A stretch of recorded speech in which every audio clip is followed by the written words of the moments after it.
ఓం మహాగణపతే నమః.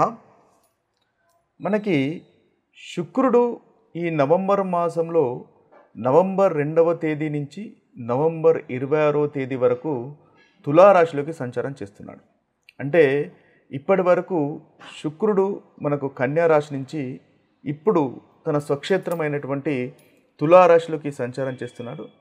దాదాపుగా ఈ శుక్రగ్రహము ఈ రాశిలో 24 రోజుల పాటు ఉంటుంది. అయితే ఈ యొక్క రాశి మార్పు వల్ల మనకు ఏ రాశులకు ఎలాంటి ఫలితాలు కలుగుతున్నాయో చూద్దాం. అయితే శుక్రునికి ఇప్పటి వరకు ఉన్నటువంటి రాశి ఏదైతే కన్యా రాశి ఉంటుందో ఆ రాశి శుక్రునికి నీచ స్థానం. అంటే శుక్రుడు అంతగా ఆ రాశిలో బలంగా ఉండడు అని అర్థం. ఇప్పుడు తన స్వక్షేత్రమైనటువంటి తులారాశిలోకి సంచారం చేస్తున్నాడు. ఇది ఒక చక్కటి గ్రహ సంచారంగా చెప్పవచ్చు. శుక్రుడు ఈ యొక్క రాశిలో బలంగా ఉంటాడని చెప్పవచ్చు. మామూలుగా జన్మజాతకంలో గనక ఈ శుక్రగ్రహం బలంగా ఉన్నట్టయితే, మంచి పొజిషన్లో ఉన్నట్టయితే వ్యక్తికి చాలా చక్కటి ఫలితాలు కలుగుతాయి. అంటే శుక్రుడు ముఖ్యంగా కళలకు ప్రాతినిధ్యం వహిస్తాడు, ధనానికి ప్రాతినిధ్యం వహిస్తాడు, అదేవిధంగా కంఫర్టబుల్ లైఫ్కు ప్రాతినిధ్యం వహిస్తాడు, చక్కటి ఇల్లుకు, చక్కటి వాహనాలకు, లగ్జరీ ఐటమ్స్కి ప్రాతినిధ్యం వహిస్తాడు. ఎవరికైతే జన్మజాతకంలో శుక్రుడు చాలా చక్కగా బలంగా ఉన్నట్టయితే, ఉచ్చస్థితిలో కానీ తన స్వక్షేత్రంలో కానీ లేదా మంచి శుభగ్రహ దృష్టితో కానీ మంచి స్థానంలో కానీ ఉన్నట్టయితే వారికి వారి యొక్క జీవితంలో ఇప్పుడు చెప్పుకున్నటువంటి అన్ని రకాల సదుపాయాలు, కంఫర్టబుల్ లైఫ్ అనేది తప్పకుండా ఉంటుంది. కాబట్టి మీకు గనక మీ జన్మజాతకంలో శుక్రుని యొక్క గ్రహస్థితి తెలిసినట్టయితే మీ యొక్క దాదాపుగా జీవితం ఎలా ఉంటుంది అని మనం చెప్పవచ్చు. ముఖ్యంగా తులారాశిలో, అంటే ఇప్పుడు శుక్రుడు మనకి తులారాశిలో సంచారం చేస్తున్నాడు. అయితే ఈ తులారాశిలో గనక మీ జన్మజాతకంలో మీరు జన్మించినప్పుడు శుక్రుడు గనక తులారాశిలో ఉన్నట్టయితే చాలా చక్కటి ఫలితాలు వారికి ఉంటాయి. లైఫ్ చాలా కంఫర్టబుల్గా ఉంటుంది, ధనవంతులుగా ఉంటారు. ముఖ్యంగా ఈ తులారాశి అనేది మన యొక్క 12 రాశుల లోపల తులారాశి అనేది బ్యాలెన్స్కు సంబంధించినటువంటి రాశి. అంటే చాలా బ్యాలెన్స్డ్గా ఉంటారు. ఇందులో శుక్రుడు తన స్వక్షేత్రం కాబట్టి శుక్రుడు గనక మీరు జన్మించినప్పుడు అదే రాశిలో గనక ఉన్నట్టయితే వీరు చాలా చక్కటి సహజ కళలపైన రుచి ఉన్నవారు అవుతారు. అదేవిధంగా మంచి విలాసవంతమైన జీవితం కోరుకునేవారు అవుతారు. అంతేకాకుండా న్యాయంగా ఆలోచిస్తారు. ముఖ్యంగా ఈ తులారాశి బ్యాలెన్స్డ్ రాశి కాబట్టి చాలా చక్కగా న్యాయంగా ఆలోచించేవారు అవుతారు. ఇది మీరు ముఖ్యంగా మీకు కనుక జన్మజాతకంలో శుక్రుడు ఉన్నప్పుడు కలిగే ఫలితాలు. అయితే ఇప్పుడు ప్రస్తుతము శుక్రుడు అదే తులారాశిలో సంచారం చేస్తున్నాడు కాబట్టి ఇప్పుడు ఈ రాశుల వారికి, అంటే ద్వాదశ రాశుల వారికి ఏ విధంగా ఉంటుంది ఈ 24 రోజులు అనేది మనము చూద్దాము. మీనరాశి వారికి నవంబర్ 2 నుంచి నవంబర్ 26 వరకు ఈ శుక్రగ్రహం యొక్క సంచారం వల్ల కలుగుతున్నటువంటి ఫలితాలు మనం చూసినట్టయితే, ఈ శుక్రగ్రహము ఇప్పుడు మనకి ఏదైతే కన్యా రాశి నుంచి తులారాశిలోకి సంచారం చేస్తున్నాడో, అంటే మీనరాశి వారికి 7వ స్థానం నుంచి 8వ స్థానంలోకి సంచారం చేస్తున్నాడు. శుక్రుడు వీరికి అష్టమాధిపతి, తృతీయాధిపతి కాబట్టి తన స్వక్షేత్రంలోని సంచారం చేయడం అనేది చక్కటి ఫలితాలను కలుగజేస్తాడు. శుక్రుడు 8వ స్థానంలో సంచారం చేయడం అనేది అనుకూలమైనటువంటి ఫలితాలు మనకు దాదాపుగా ఇస్తున్నాడని చెప్పవచ్చు. కొన్ని విషయాలు, అంటే ముఖ్యంగా వివాహానికి సంబంధించినటువంటి విషయాలు కనుక చూసుకున్నట్టయితే ఈ సమయంలో కుదిరేటటువంటి సంబంధాలు, మీ యొక్క పార్ట్నర్స్ ధనవంతురాలు అయ్యేటటువంటి అవకాశాలు మనకు కనిపిస్తున్నాయి. ముఖ్యంగా వివాహ ప్రయత్నాలు ముందుకు వెళ్ళేటటువంటి ఫలితాలు కూడా మనకు కనిపిస్తున్నాయి. మంచి ఇల్లు, ధైర్యంగా ముందుకు వెళ్ళడము లాంటి ఉత్తమమైనటువంటి ఫలితాలు మనకు కనిపిస్తున్నాయి. అయితే కాస్త ఆరోగ్యానికి సంబంధించినటువంటి విషయాల్లో కొంచెం సమస్యలు వచ్చేటటువంటి అవకాశాలు కనిపిస్తున్నాయి. కాబట్టి వాటికి సంబంధించినటువంటి విషయాల్లో కాస్త జాగ్రత్తగా ఉండండి. ఏదైనా కూడా తప్పుడు మార్గాల్లో వెళ్ళకండి. శుక్రుడు సుఖాలకు, కంఫర్ట్ లైఫ్కి కారకత్వం వహిస్తాడు. ఏదైతే ఈ సుఖాలకు, ఆనందానికి సంబంధించినటువంటి విషయాల్లో తప్పుడు మార్గాలు చూడకండి. తప్పుడు మార్గాల్లో కనుక ప్రయాణించినట్టయితే చాలా ఇబ్బందులు ఎదుర్కోవాల్సినటువంటి పరిస్థితి మీకు వస్తుంది. కాబట్టి నీతి నిజాయితీగా ఉండండి. తద్వారా చక్కటి ఫలితాలు మనకు మీనరాశి వారికి ఈ యొక్క సంచారంలో కలుగుతాయి. ఈ శుక్రుడు ముఖ్యంగా మనకు బలంగా చేసుకోవాలి.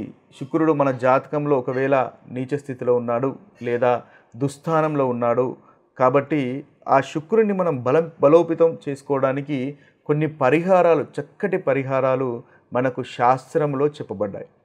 అయితే ఈ పరిహారాలు కనుక చేసుకున్నట్టయితే మీ జాతకంలో శుక్రునికి బలాన్ని చేకూర్చిన వాళ్ళు అవుతారు. తద్వారా ఏదైతే మనం ముందుగా అనుకున్నామో కంఫర్టబుల్ లైఫ్, ధనము, అదేవిధంగా అన్ని రకాలైనటువంటి సదుపాయాలు మీరు పొందగలుగుతారు.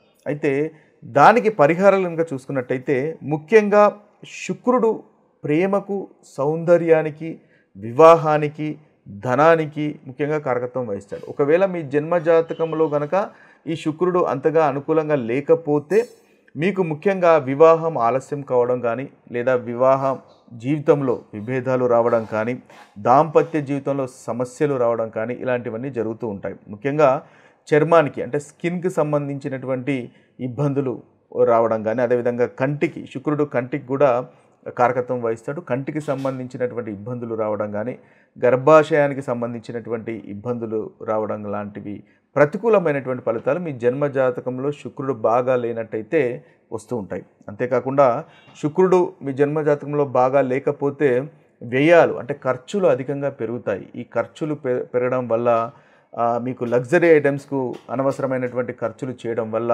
మీకు ఆర్థికంగా ఇబ్బందులు అనేవి ఎదురవుతాయి. అంటే మీకు ఇలాంటి సమస్యలు కనుక మీరు అనుభవిస్తున్నట్టయితే శుక్రుడు మీ యొక్క జాతకంలో అంతగా బలంగా లేడు అని గుర్తించాలి.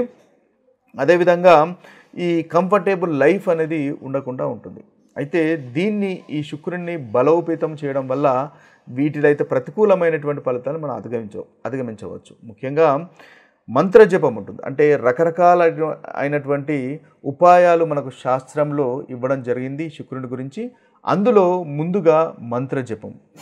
ఇప్పుడు మనకి ఆ శాస్త్రంలో అంటే ఈ శుక్ర మంత్రాన్ని మనకు ఇవ్వడం జరిగింది. అది ఓం ద్రాం ద్రీం ద్రౌం శుక్రాయ నమః అనేటటువంటి మంత్రాన్ని గనక మనము ప్రతి శుక్రవారము ఉదయము లేదా సాయంత్రం గనక పూజా సమయంలో 108 సార్లు పఠించినట్టయితే మీ జాతకంలో శుక్రుడు బలవంతుడు అవుతాడు. అంటే శుక్రగ్రహం వల్ల చక్కటి ఫలితాలు మీకు కలుగుతాయి. ఇది తూర్పు లేదా ఈశాన్య దిశ వైపు ముఖం పెట్టి చేసుకోవడం వల్ల మీకు మంచి ఫలితాలు కలుగుతాయి. అదేవిధంగా తెల్ల చందనము లేదా స్ఫటిక జపమాలతోని ఈ 108 సార్లు గనక ఈ మంత్రాన్ని పఠించినట్టయితే మీకు చక్కటి ఫలితాలు కలుగుతాయి. శుక్రుడు మీ యొక్క జాతకంలో అనుకూలమైనటువంటి ఫలితాలు కలుగజేస్తాడు.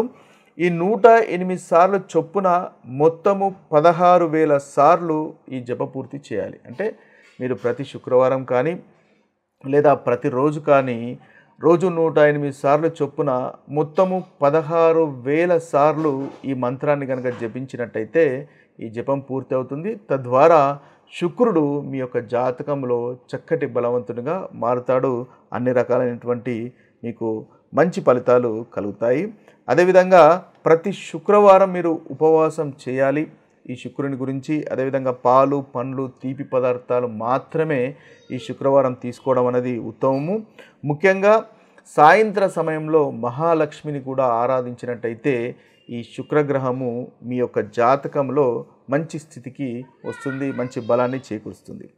అదేవిధంగా ముఖ్యంగా చూసుకున్నట్టయితే ఈ శుక్రగ్రహానికి దానానికి సంబంధించినటువంటి పరిహారాలు కూడా మనకు శాస్త్రంలో ఇవ్వడం జరిగింది. అంటే దానం చేయడం వల్ల కూడా ఈ శుక్రగ్రహం వల్ల కలుగుతున్నటువంటి ప్రతికూల ఫలితాలు తొలగిపోతాయి, అనుకూలత పెరుగుతుంది. ముఖ్యంగా తెల్లని బట్టలు దానం చేయడము, అదేవిధంగా వెండి వస్తువులు లేదా పెరుగు, చక్కెర, బియ్యము లాంటివి దానం చేయడము, ముఖ్యంగా ఇలాంటివి దానం చేయడం వల్ల మీకు చక్కటి ఫలితాలు కలుగుతాయి. అదేవిధంగా శుక్రవారము దీపదానం చేయడం కూడా మీకు కలుగుతుంది. లేదా ఆవుతో కానీ ఆవు పాలను దానం చేయడం వల్ల కూడా శుక్రుని ఫలితాలు అనేవి మనకు చక్కటి ఫలితాలు మనకు కలుగుతాయి. ఇక మీరు వజ్రాన్ని కనుక ఒకవేళ రత్నధారణ ధరించాలనుకుంటే వజ్రాన్ని ధరించవచ్చు. లేదా రుద్రాక్ష మాలను కనుక ధరించాలనుకుంటే మీరు 6 ముఖాలు ఉన్నటువంటి రుద్రాక్ష మాలను కూడా ధరించిన చక్కటి ఫలితాలు అనేవి మీకు కలుగుతాయి. ముఖ్యంగా మహిళలకు మనము పరిహారాలు కనుక చెప్పదగినట్టయితే ప్రతి శుక్రవారం వీరు లక్ష్మీదేవిని పూజించినట్టయితే చక్కటి ఫలితాలు కలుగుతాయి. మీ యొక్క ఆరోగ్యం కూడా మెరుగుపడుతుంది. ఇవి స్థూలంగా చూసినట్టయితే ఈ శుక్రుడు మీ జాతకంలో బలోపేతం కావడానికి తీసుకోవాల్సినటువంటి పరిహారాలు. మరొక వీడియోలో మరొక రాశి ఫలితాలతో కలుద్దాము. అంతవరకు సెలవు. సర్వే జన సుఖినో భవంతు. సర్వే సుజన సుఖినో భవంతు. నమస్తే.